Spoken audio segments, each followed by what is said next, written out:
Well, good afternoon, fellow constitutionalists, and welcome to the Tuesday edition of the Dan Clemens Show, a Christian political talk show.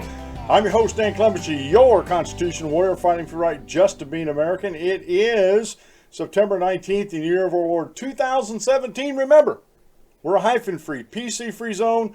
God is still in control and he does love you. And I'm broadcasting live from the Hemlock Studios here in the beautiful central Susquehanna Valley in the great Keystone State. I do have both chat rooms opened up for you, over one on Blog Talk Radio, one on my YouTube channel. A little bit of maintenance, I guess, some show stuff today. Friday, I will not be doing a show. Me and my wife have a date, and I do apologize for that. We're going to, we don't go to fairs very often, but we're going to go to a fair, a local fair we've never been to before. It's not a real huge fair. And so Friday's the day we're going to do that because my daughter is in program, so we can go by ourselves and relax and enjoy ourselves there. And then the following week, actually this Saturday, the Bloomsburg Fair starts, but my wife's working Saturday and Sunday, so we can't go either day. And I believe she works the following Saturday, so we're going to take a day off next week. I'm not sure which day that is. She's got to look at her schedule because things are changing with her schedule because she's filling in at another house with the company she's working at. They're working for. So that's something we need to, that she needs to. I got to turn this ringer down. There it is. So this is something. The next week I'll let you know as soon as I can. But definitely now this Friday I won't have a YouTube show, live show, but I will put a best of show over on Blog Talk Radio.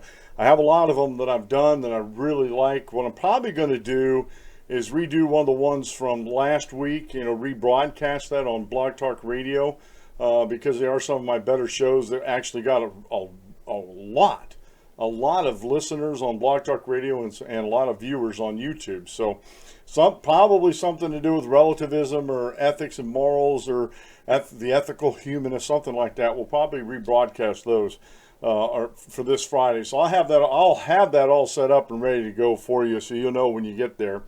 But I'm just letting you know this Friday I will not be doing the show unless, real quick here, unless it's just a washout. We're not going to go. We do not parade through carnivals or fairs in the rain. We just not going to do that. So if it's a washout or something like that, I will be doing a show. I'll just have to redo things real quick. But just letting you know, right now the plans are not to be here Friday, so we can go to this fair and taking a little me, myself, and I time with my wife. Because we like doing that from time to time because we are married.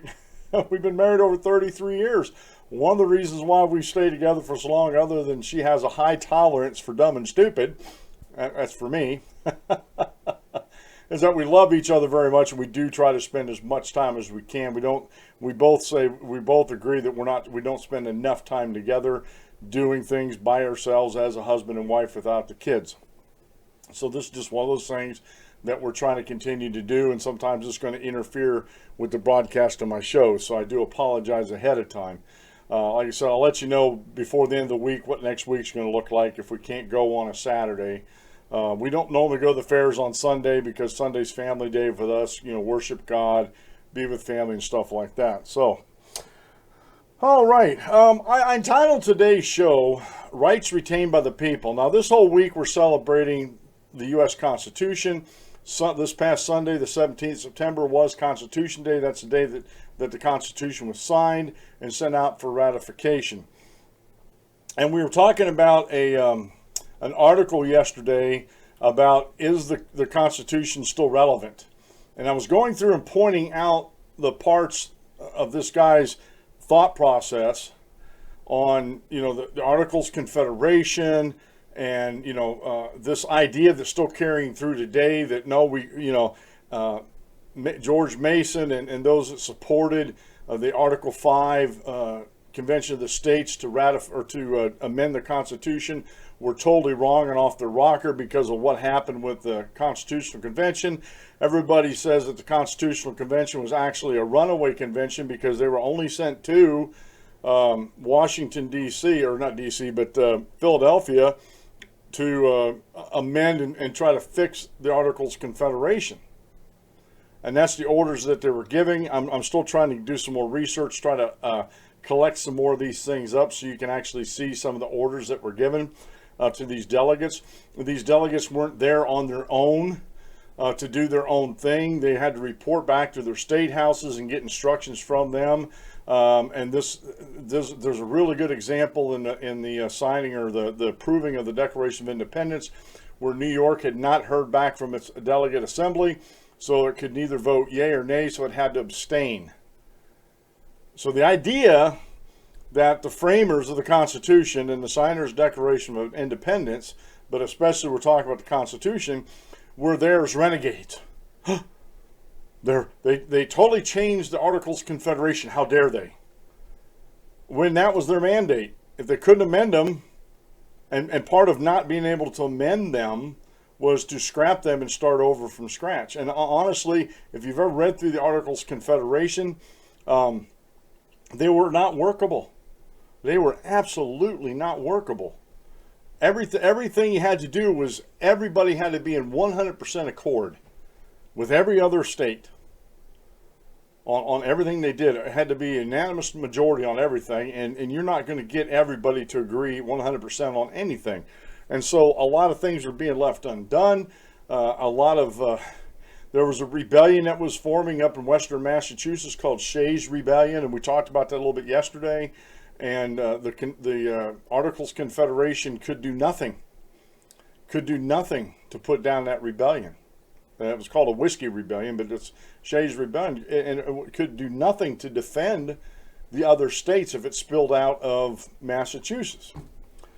And so the delegates were charged with, first off, see if they could fix the Articles of Confederation, and if they couldn't do that, then we needed to do something else. And these men were men of high intelligence, well-read, well-studied, but they weren't megalomaniacs. They weren't narcissistic. At least a majority of them weren't. And they were there to serve the people of their states. And part of their serving the people of their states was to scrap the Articles of Confederation and start over from scratch with a document that has a preamble that has rang down through history that reads this: "We, the people of the United States, in order to form a more perfect union, establish justice, ensure domestic tranquility, provide for the common defense, and promote the general welfare, and to secure the blessings of liberty to ourselves and our posterity, do ordain and establish this Constitution of the United States of America." Every statement in the preamble is a controlling statement. There is no enumerated power in the preamble. It is expressly saying why they're doing this Constitution, to make a more perfect union, which means what they had before under the Articles of Confederation were not good enough, and they needed to be taken away. They could not amend those because they couldn't get all the states to agree on everything. So they had to scrap them. If one state didn't agree to adhere to the Articles of Confederation, what are the other states going to do? What are they going to do? And if one state just stands in the way of everything, then nothing gets done. And that's no good either. The federal government has to be able to do certain things within the enumerated power. And again, we're going to talk a little bit about the General Welfare Clause again today, which we've talked about on the show before. That the General Welfare Clause is not what people think it means today. I've had discussions with folks that says, well, if we take care of these poor and indigent people and give them welfare, that contributes to the general welfare of the whole country. Does it? What happens if that welfare is being given to folks that don't need it and don't deserve it, that are gaming the system? Does that benefit the whole country? I'm not saying that the country should not have a safety net, but the federal government should be the last resort for a safety net. It should be families, churches, and communities, and then the state, and then the federal government should be the last resort. And by the time it gets there, there shouldn't be any need anymore. Because you know what? Societies and families and churches used to take care of each other before the progressive era started 100 years ago, before the raw deal. The New Deal. I call it the Raw Deal for the United States. Before FDR's Raw Deal came into existence and Lyndon Baines Johnson's the New Society, with a great society. You know, with all its provisos for welfare and everything. Got to fight that poverty. And we have just as much poverty now as we did back then. So what are they fighting? Are they shadow boxing out there? You know, those kind of things there.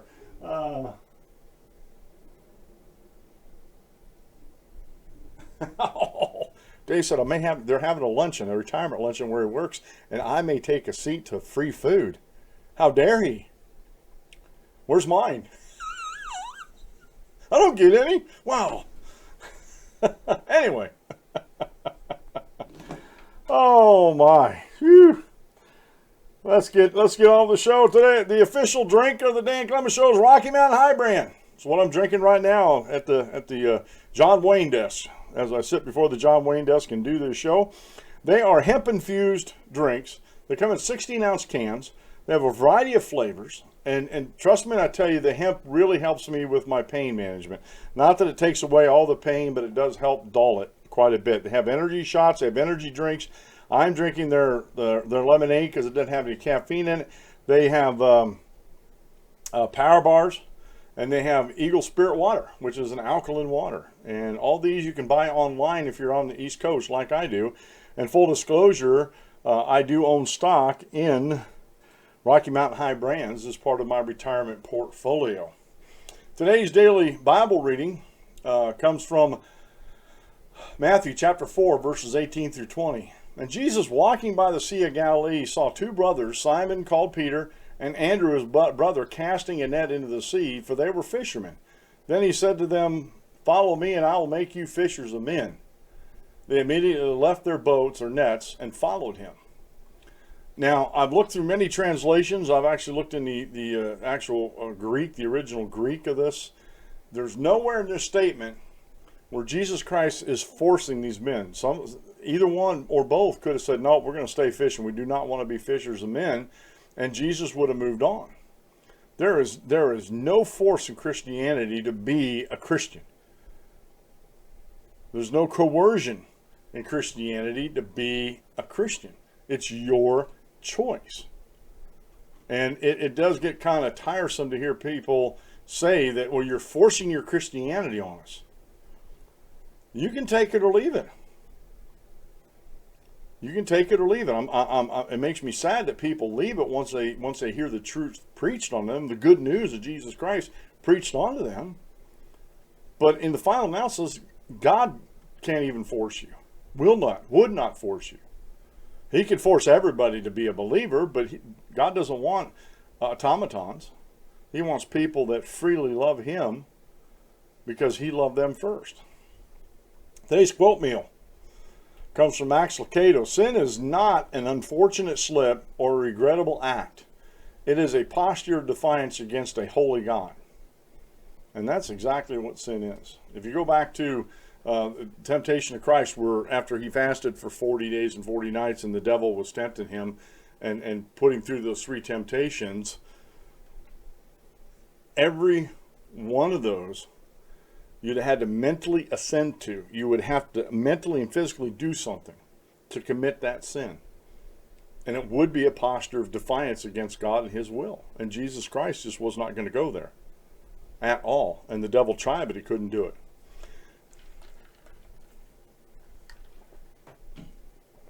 Today's short Bible lesson is by Kyle Butt. He has a master's in divinity over at apologeticspress.org, and it's the Nashville Statement on Sexuality, a loving appeal to truth.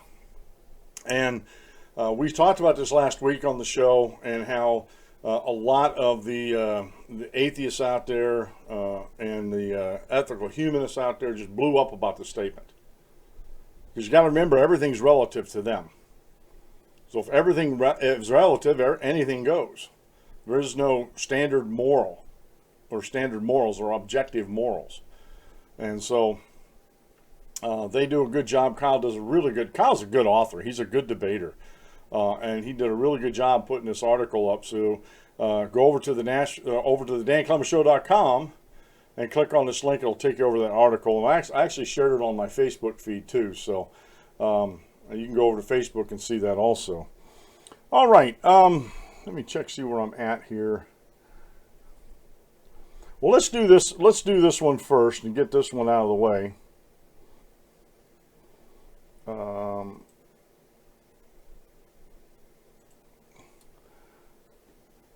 Amendment number 9. It's the non-enumerated rights retained by the people. Passed by Congress September 25th, 1789. Ratified December 15th, 1791. The first 10 amendments form the Bill of Rights. Now, this is the 9th Amendment. The enumeration in the Constitution of certain rights shall not be construed to deny or disparage others retained by the people. And this is very, very important, and this is why I entitled the show "The Rights Retained by the People." And this is something that it's even though it's the 9th Amendment, you can't separate out the first 8 amendments from the 9th Amendment and have any sense of what's going on, because the ones that they put, the first 8 amendments that they put into the Constitution, are our most important rights that we have. They're not our only rights, but they're our most important rights that we have. And the thing you have to understand here, and this is an article by, this is from constitutioncenter.org, and it's by Randy E. Barnett and Louis Michael Seidman. And let me just read a couple. I'm not going to read the whole thing. Just let me read the first couple paragraphs here. Although there is much dispute among constitutional scholars about the meaning and legal effect of the 9th Amendment, there is consensus about its origin. During the ratification debates over the Constitution, some opponents of ratification, anti-federalists, ferociously complained about the absence of a Bill of Rights. In response, supporters of the Constitution, Federalists such as James Wilson, argued that a Bill of Rights would be dangerous. Enumerating any rights, Wilson argued, might imply that all those not listed were surrendered. And because it was impossible to enumerate all the rights of the people, a Bill of Rights might actually be construed to justify the government's power to limit any liberties of the people that were not enumerated. Nevertheless, because of the Anti-Federalist demand for a Bill of Rights, reasoned with the public, or resonated with the public, Federalists like James Madison countered with a pledge to offer amendments after the Constitution's ratification. He says, as a representative from Virginia to the first Congress, Madison repeatedly insisted over both indifference and vocal opposition that the House take up the issue of amendments. In a now famous and much analyzed speech, he introduced a list of amendments that he proposed be inserted within the text of the Constitution so as to literally to amend or change it.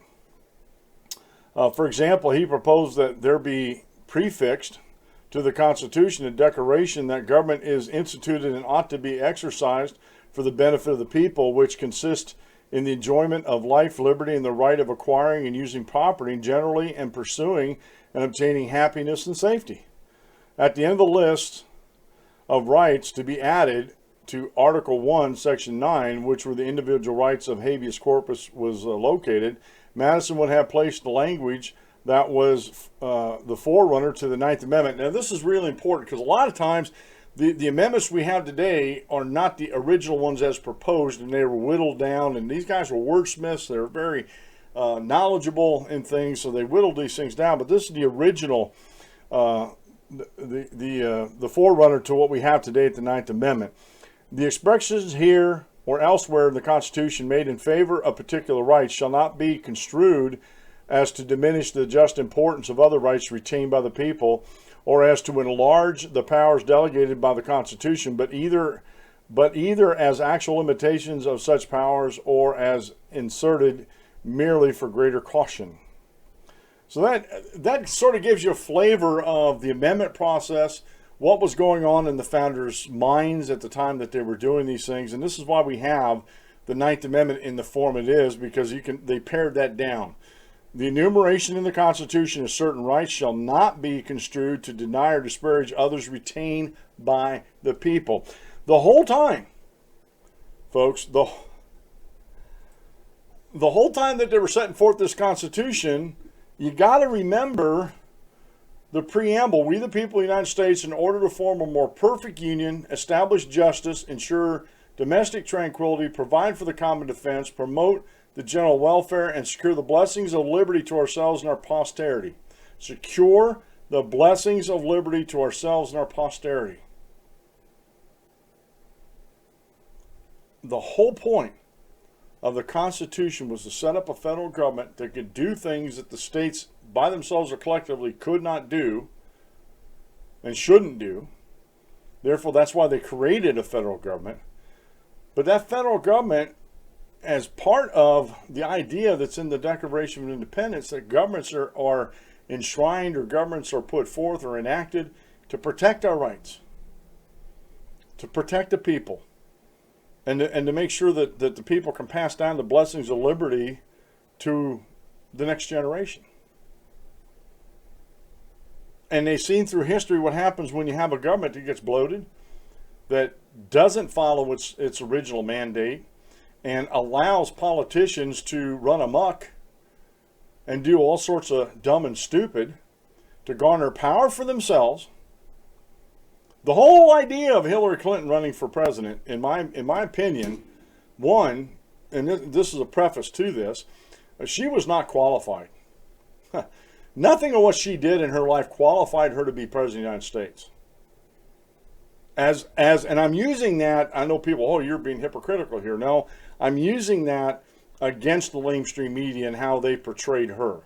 And how they come back and say, well, President Trump isn't qualified to be the President of the United States. There's only two qualifications in the Constitution that I know of. You have to be over 35, and you have to be an American citizen. Doesn't say anything about gender. Doesn't say anything else. Those two qualifications. So, constitutionally, they're both qualified. But in the realm of public opinion, Hillary Clinton, I cannot imagine. Bruce, if you're standing, sit down, because I'm talking about Hillary again. I cannot imagine what would be going on today if Hillary Clinton would have became president of the United States. I dare say we would already be at war with Russia. I honestly believe that. And China would be backing them, and there'd be a world of hurt and mess out there if Hillary Clinton got in and became president of the United States. Now, I'm not enthralled with Donald Trump.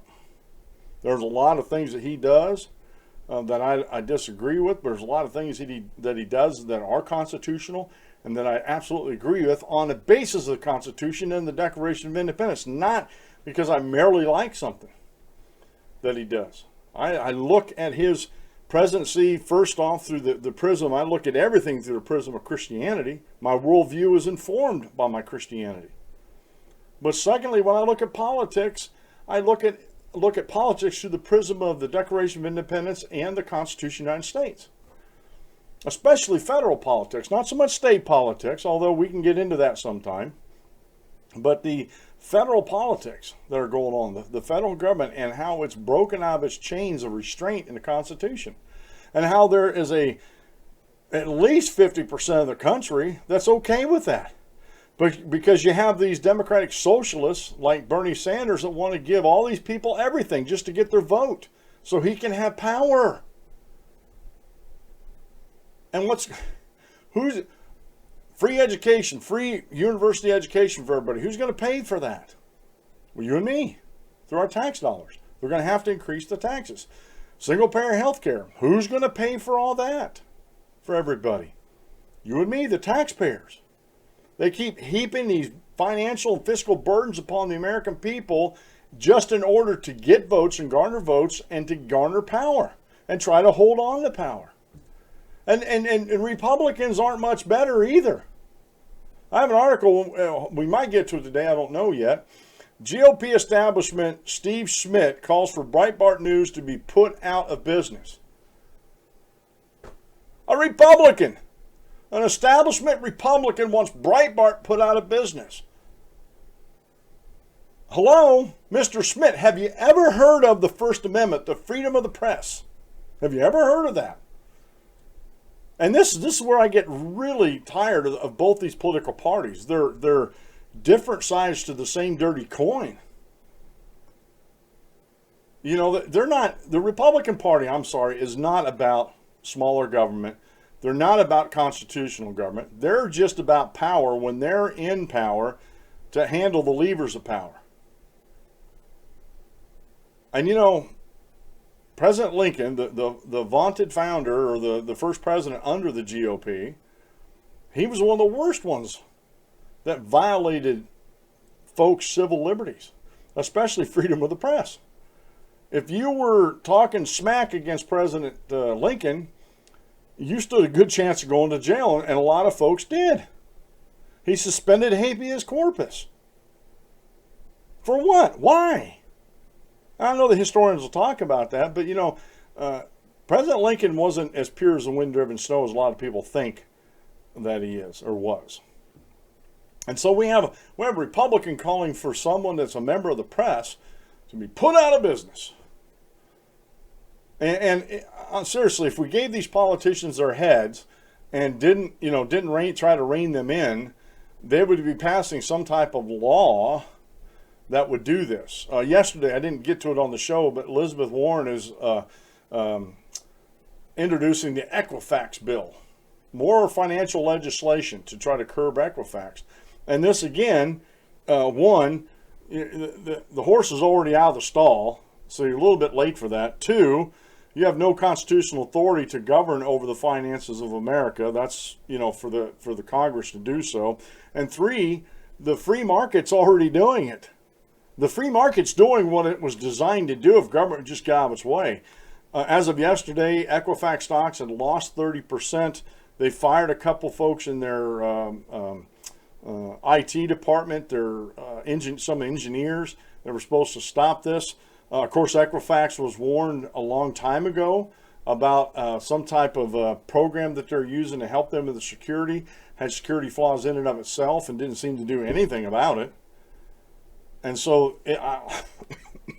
I'm just wondering if Equifax is even going to survive this, to be truthful with you. I don't think it, and that's my own prediction. If it does, fine. If it doesn't, then I guess I'm clairvoyant, I guess. But in the free market capitalism, the free market takes care of this.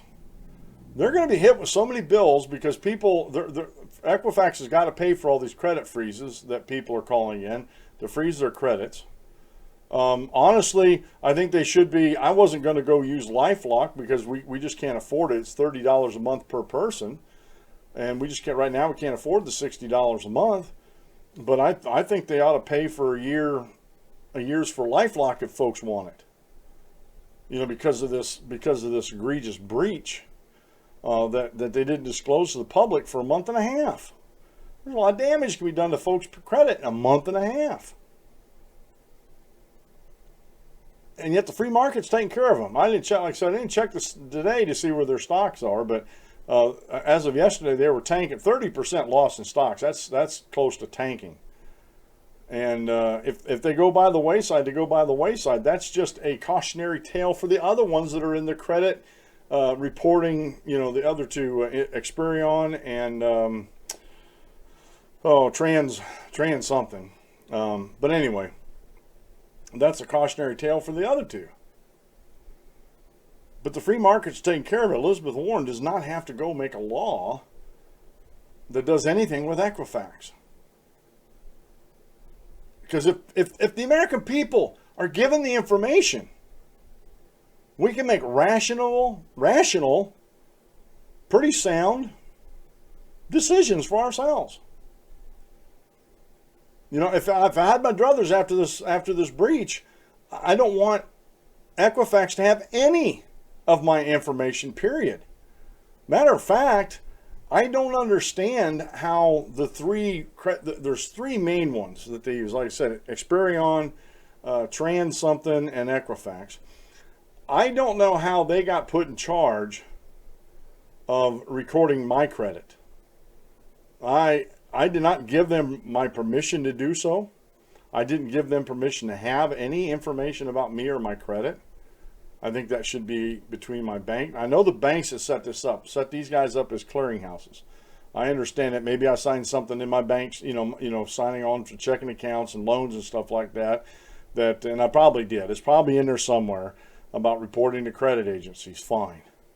But why do I have to use, or why should I allow, I should be allowed to pick my credit reporting agencies that I want the banks to use, and not and you know, and a lot of people say, well, you might be picking one that's more favorable to you. Well, maybe so, but that doesn't take away the fact that the banks are probably doing the same thing. They're selecting credit agencies that might favor them over the creditors themselves, and that's fine. I just want to make sure that my information's secure. And if Equifax can't do it, and they've already proven that they can't do it, they need to go bye-byes. They need to go bye-byes in a free market system, in my opinion. Now, yesterday we talked about, let me get this up here now, is the Constitution still relevant? And we got down to the revised narrative, and we talked a lot about this yesterday. We talked about how this. I'll get back up here real quick. I talked about Mr. Let me get back over here. This is from constitutionnews.com. Is the Constitution still relevant, by Robert Perry? And this guy, I don't know him personally, but just reading this, he's got a lot of things wrong. He's definitely working off a bias that's against the Constitution. He's against, to me, if you're going back to the old left-right paradigm, this guy is real left of center. Talks about how we change the reality, that the modern American right twists historical reality, I suppose, should not come as a shock. After all, today's right has organized itself around propaganda regarding current events, from talk radio to Fox News to ideological think tanks. So why should anyone expect anything different about how the right would deal with history? Now, let me say this, that I don't take the left's version of history or the right's vision of history, or even the libertarian vision of history. I go back and read it for myself. You can go back. You can go back to the Constitution, to the constitutional conventions. You go back to the Articles of Confederation and when they met underneath there, and read the minutes, which I'm going to get links for you to go do that. And I'll share some of those with you. You don't have to rely on historians. You don't have to rely on somebody putting their own twist. And like I said, this article, Mr. Perry, is definitely putting a liberal twist on this whole subject. And so it amazes me, and I don't really know a whole lot about the Constitution news, but it amazes me that they would let this pass as something, you know, as an article about, is the Constitution still relative? I believe it is, because I do not believe that myself as a constitutional conservative got it wrong. Now, I can stand to be corrected if you want to show me, but I don't think I got it wrong at all. We got yesterday down to the revised narrative part of this article, and I just want to go down through and read this. He says, yet by creating the founding narrative so it jumps from the Declaration of Independence in 1776 directly to the U.S. Constitution in 1787, the modern right has learned that it can convince ill-informed Americans that the Constitution was devised as a states' rights document with a weak central government, when nearly the opposite was the case. And again, that is not the case. James Madison himself talks about putting the chains on the federal government, the constitutional chains on the federal government. This Constitution is a limiting document. It limits what the federal government can do with the enumerated powers, especially with Congress, what the president can do, what the judiciary can do, and the other articles that are in the Constitution. It is a limiting document. And it's supposed to be, not that we have a weak central government, but we have a central government that is on co-footing with the states. Matter of fact, I don't even like to say that, because I do not believe that the federal government even has co-footing with the states. I believe that the federal government is subservient to the states, because the states created the federal government with the U.S. Constitution. Just like they created the Articles of Confederation. The states created that. So this, again, when I hear this Mr. Perry talk about this, that it was devised as a states' right document with a weak central government, when nearly the opposite is the case. No, it's not. In the enumerated powers that the federal government was given by the states, granted by the states, It is supreme law of the land. That is their purview to exercise, like the common defense, the military. That is their purview to do. But anything outside the Constitution is for the states or the people. 10th Amendment. The key to the right's false narrative is to delete or ignore the Articles of Confederation, thus eliminate what Washington and Madison were reacting against. So what the American people are now stuck with is a debate in which one side, the left, largely dismisses the relevance of the Constitution beyond some cherished individual rights, and the other, the right, lies about what the document was designed to do. Thus, the nation finds itself in something between a muddle and a quandary. And this is one of the reasons why I'm leaving this left-right paradigm. It doesn't work, folks. We're talking about in the preamble, secure the blessings of liberty to ourselves and our posterity. Freedom, anti-freedom. Liberty, anti-liberty.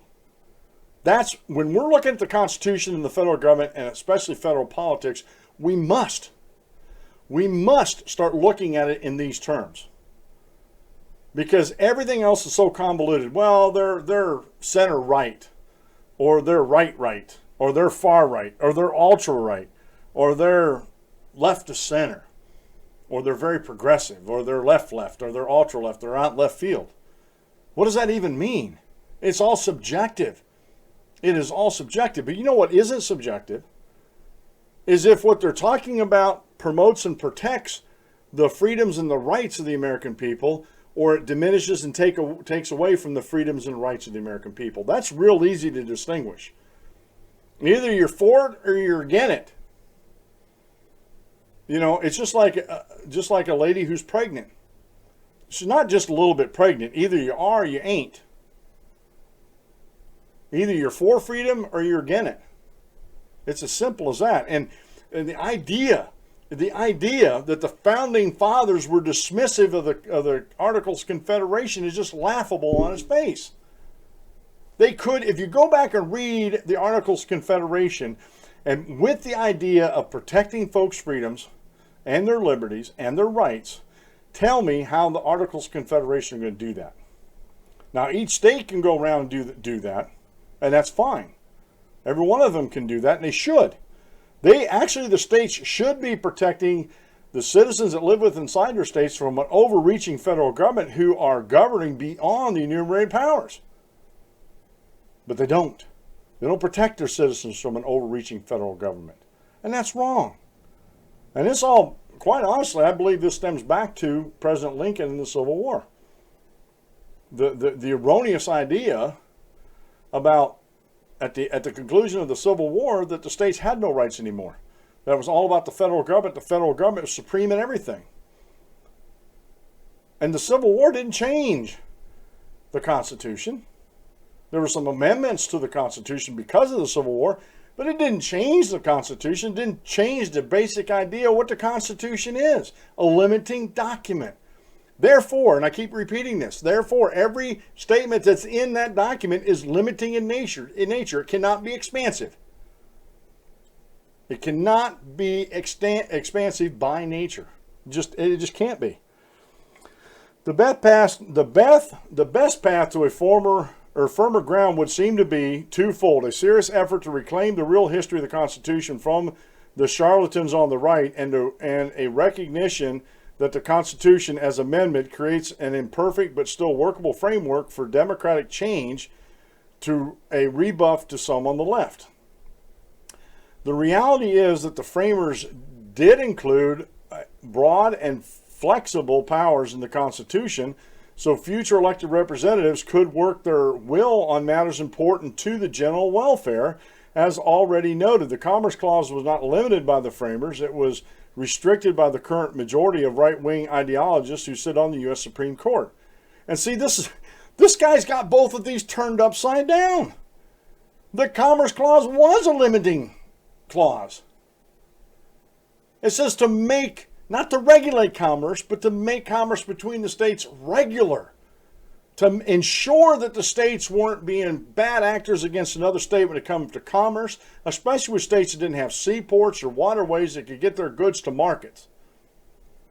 It was to make commerce regular. So the Commerce Clause is a limiting clause. And the General Welfare Clause is not an expansive clause. If laws are enacted according to the enumerated powers, they must be enacted for the general welfare of everybody. There is nowhere in the Constitution, matter of fact, many of the early politicians of the day talked about how, giving money to a widow. There was a case, and I'm thinking it was Davy Crockett, but I'm not sure, when he was in Congress, and some other folks that were, it may have been Daniel Webster, was talking about that it was one thing for the community to get together and take care of this widow of an Army officer. But they felt that it was misspending the people's money to support her, because that's not what the government was there for. And the idea with this General Welfare Clause, as Mr. Perry is just, him and folks that think like him, just totally stretch that out of meaning. They make it unlimited. And and all it is a qualifier. All it is a sort of like an adjective, on a sentence, is to the general welfare. It means it has to benefit everybody, not just a select group. And again, you cannot show me in the Constitution where it's constitutional for what Lyndon Baines Johnson did with creating the welfare state at all. Or what FDR did with creating Social Security at all. There's nothing in the Constitution that allowed him to do that. He was going to stack the Supreme Court to get these things passed. And these are unconstitutional. Everything in the New Deal was unconstitutional for FDR to do. Unconstitutional. Whether you like them or not, Social Security remains today one of the most egregious breaches of the Constitution that we have. Now, a lot of people fight tooth and nail for it because it's been the law of the land since FDR. But it's also, and I catch grief about this a lot. It's also one of the biggest Ponzi schemes we've ever had in the history of the United States. You do not have your own account where your money goes into. The money is taken from you as actually being paid out as it's being taken in to those folks that are already on Social Security. There are a lot of folks on Social Security that if you added up all the money that they put in and gave them a generous 2% compounded interest, would have long ago exhausted the money in their personal accounts. They absolutely would have. And so if it's not a Ponzi scheme, I don't know what it is. I absolutely don't know what it is. And the thing is, you can't even opt out of it. As a free-born American citizen who loves freedom and liberty, I can't even opt out of it. Nobody can. The only people I know that can opt out of it is for religious reasons or preachers. That's the only exception I know to Social Security.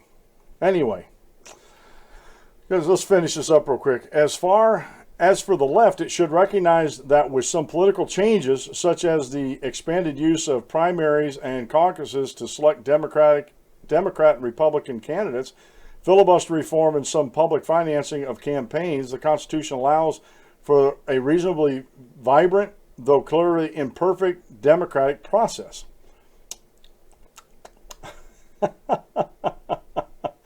Today's political crisis can more accurately be blamed on the right's well-funded propaganda machine, which has succeeded in supplementing history and science with propaganda and disinformation, and the failure of the left and the center to fight as hard for the truth as the right fights for its fallacies. Investigative reporter Robert Perry broke many of the Iran-Contra stories for the Associated Press and Newsweek in the 1980s. You can buy his new book, American Stolen Narrative, and it's in print or an ebook. American Stolen Narrative. Folks, he's an investigative reporter. He's part of the lamestream media, the Associated Press and Newsweek. He's shown in this article here a very leftist slant. And this is one of the reasons why I wanted to bring this up to you, because this is how the folks on the left, this is how the anti-freedom folks out there think about these things. The left should recognize that with some political changes such as expanded use of primaries and caucuses to select Democrat and Republican candidates, filibuster reform, and some more public financing for campaigns. Listen to me, folks. Nowhere in the Constitution does it allow for the taxpayer dollars to go to finance public political campaigns. Nowhere. And this idea that this would be a more pure form of campaign financing is a fallacy. You cannot take a corrupt government and give them more power like this to dole out money to campaigns and think they're not going to be corrupt in exercising that power. It doesn't make sense. It's not rational. It's not rational. So is the Constitution relevant for today? Yes, it is.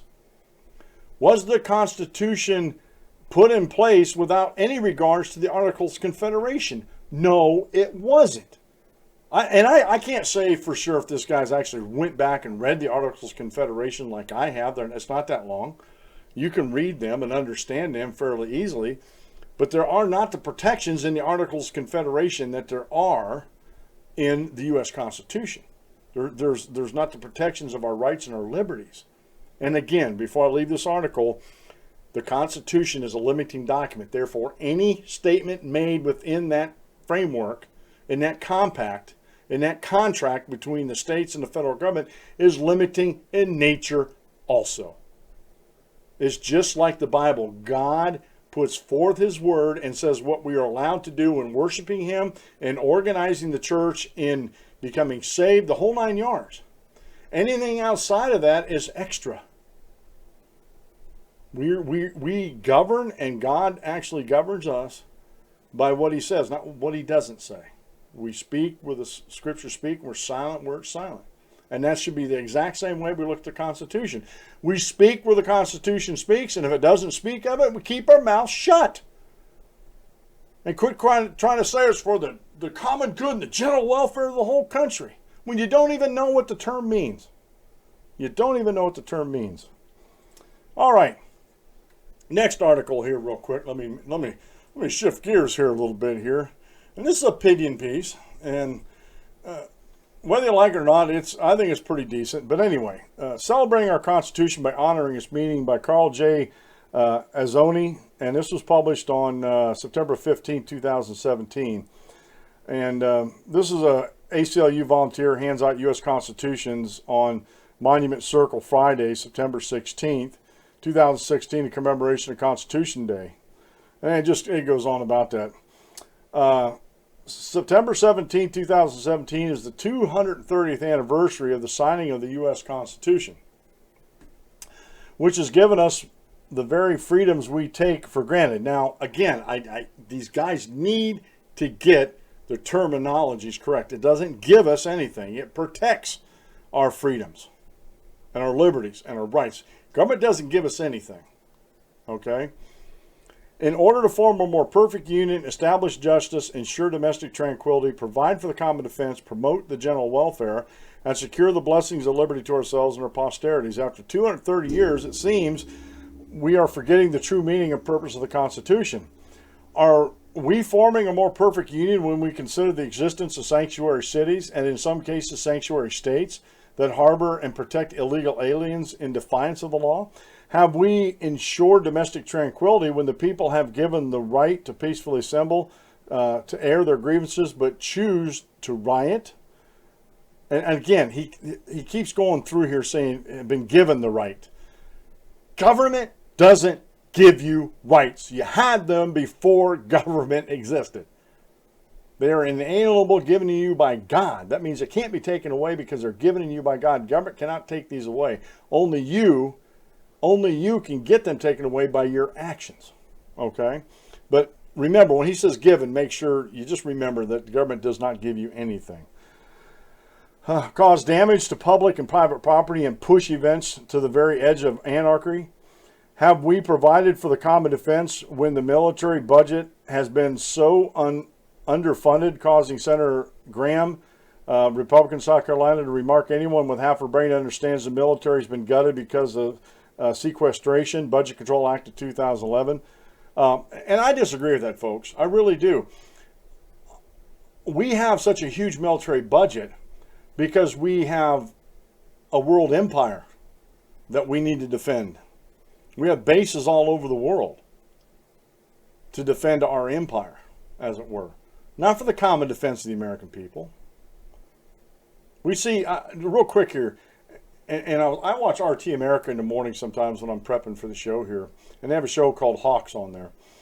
And I can't help but think that especially Hillary Clinton and Barack Obama saw China as an enemy, saw Russia as an enemy. And President Trump's a businessman. And I'm not sure where he comes down on this as seeing them as an enemy or not, but he definitely sees them as competitors. Competitors that are taking some unfair advantages of not only our economy, but other countries' economies. And I choose to look at them as competitors, not as antagonists as far as military antagonists or enemies. Because, quite honestly, I don't think the American people get the whole story, whether you're talking about the freedom or anti-freedom press. I don't think they know. Because I don't think there's been enough investigative reporting done about China, about Russia, and some of these other countries to see if they really are our enemy, or they're doing the same thing we're doing. You know, they're just building up their military to protect themselves for the common defense. And we've stationed during Barack Obama, and this is something that's underreported. Under Barack Obama, they did what did they call that? The Asian Shift, where we moved military bases within striking distance and beefed them up within striking distance of China. Under Barack Obama. He's supposed to be the peace president. He got a Nobel Prize for peace. And yet he was gearing up for war. He was gearing up for war. Unbelievable. Honestly, I don't believe anything Lindsey Graham has to say. The U.S. military, if we were just defending the United States and ensuring that the oceans are open for everybody, free, unobstructed navigation, especially for our goods that we're either shipping or receiving, and I think that's a legitimate use of military force, as it were, to enforce the law of the sea on other countries. That should be it. We're an empire, and Lindsey Graham's part of the problem with this. Anyway, Congress has shot down more airplanes than the enemy could ever hope to. Are we promoting the general welfare by putting the country over $20 trillion in debt, hereby jeopardizing the blessing of liberty to ourselves and our posterity? Senator Dianne Feinstein, Democrat, California, made remarks to Amy Coney Barrett, a Catholic nominee for federal appeals court judge, about her religion, stating that the dogma lives loudly within you. And then Senator Dick Durbin, Democrat, Illinois, asked a question of the nominee if she is an Orthodox Catholic and other questions about her faith. Those remarks and questions were inappropriate and seemingly imposed an unconstitutional religious test on the nominee, despite the prohibition in Article 6, Section 3 of the Constitution, which clearly states no religious test will ever be required as a qualification to any office or public trust under the United States. During the struggle and debates to form a constitution, many delegates were not willing to sign the document unless it included a Bill of Rights, which would give protection to the people against infringement of their liberties by the government. Among these rights are freedom of speech, freedom of the press, which many have now carried to the very extreme. To her shame, as an elected official, Missouri State Senator Maria Chappelle Nadal has stated that President Trump should be assassinated. And there are the remarks of Congressman Louis Gutierrez, who never served in the military, saying that General John Kelly is a disgrace to the uniform he wore and has no honor because he disagrees with DACA, the Deferred Action for Childhood Arrivals. These remarks, made solely for political purposes, ignore the fact that General Kelly served much of his life defending this country and the very Constitution which gave Gutierrez and the Missouri senator the freedom to make such outlandish, dangerous comments. It also ignored the fact that the son of General Kelly And his wife Karen, infantry officer Lieutenant Robert Kelly, was killed by a landmine in Afghanistan. Like his father, he too took an oath to support and defend the Constitution against all enemies, foreign and domestic, just like I did, just like Dave did, just like anybody else that served in the military. On this anniversary of the Constitution, let us remember its true meaning and purpose. In the words of former Supreme Court Justice Joseph Story, America should never forget they possess a noble inheritance bought by the toils and sufferings and blood of their ancestors, and capacity, if wisely improved and faithfully guarded, of transmitting to their latest posterity all the substantial blessings of life, the peaceful enjoyment of liberty, property, religion, and independence. It may nevertheless perish in an hour by the folly or corruption or negligence of its own only keepers, the people. And folks, you've heard me talk about this on the show many, many times in the past, that the reason why we're in the problems we're having today with the United States Constitution, with our politicians, and everything that goes along with this, is because we, the people, have fallen down on the job. Now, granted, way back when the Progressive Era started, back in 1913, with the passing of the 16th, 17th Amendment and the Federal Reserve Act, that's when I pegged the Progressive Era to start. There wasn't mass media like we have today. There wasn't the internet that we can disseminate all this knowledge. We have basically on the internet, if you care to research, we have pretty much the depository of the whole knowledge of man that is at our fingertips, at our terminals at home. But too many people in modern America today are too busy with bread and circus. They're too busy worrying about what their favorite college football team's doing, and if the coach should replace the quarterback with somebody else. You know, is the quarterback finished? Should he be replaced? They're too busy trying to figure out their fantasy football teams, to win in their leagues. I'm not saying anything of these are bad in and of themselves, but when you allow these things to take so much time out of your life that you're not actually, as American citizens, keeping an eye on the politicians that you elect and gave consent to govern over you. That's our fault. We need to do something about that. And the Constitution gave us some remedies. Article 5. Those are some good remedies to amend the Constitution, to maybe put in some term limits, so these guys and gals can't stay in there for the rest of their lives. That they're only there for a certain amount of time, especially term limits on Congress and on the judiciary. It's already on the presidency. There's a lot of things we can do, but we just got to, first off, we got to get in our minds that we, the people, have the right and the authority to make sure the government is following the Constitution, not the other way around. The government's saying about the Constitution, well, we'll take care of this, or we'll take care of that, and make sure the Constitution is being treated correctly, is like the fox guarding the hen house. It doesn't work, folks. It just doesn't work. It's been the Dan Clements Show. I'm your host, Dan Clements, your constitutional lawyer. Remember, if you aim at nothing, hit it every time. Have a great rest of the day, folks, and God bless, and we'll see you tomorrow, Wednesday at noon.